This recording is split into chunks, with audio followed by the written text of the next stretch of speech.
Are you too serious? Bridget is not dying? Oo, Aloha.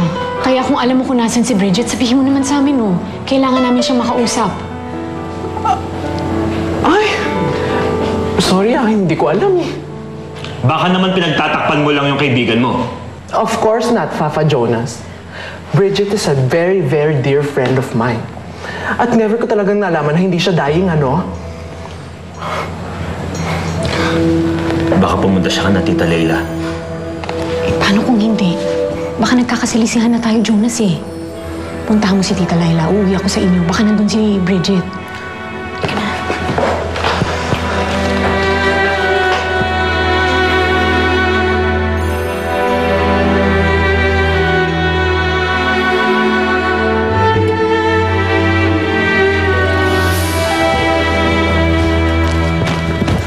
What are you doing, Mommy?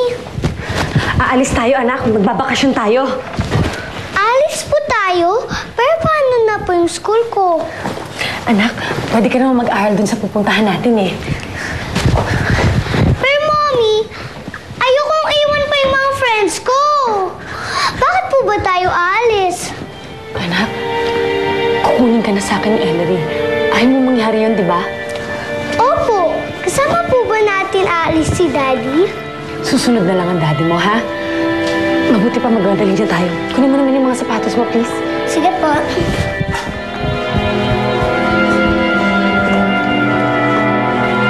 Ito po, Mommy.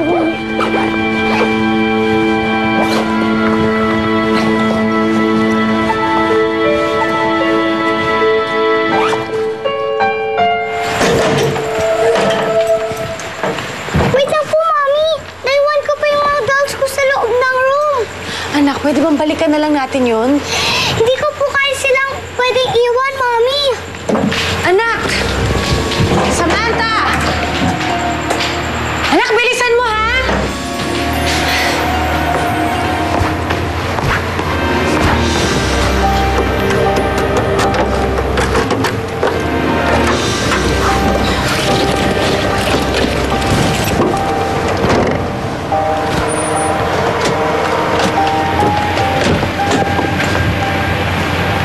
Ellery, saan ang punta mo, Bridget? Ellery, Itatakas mo ba ang anak ko?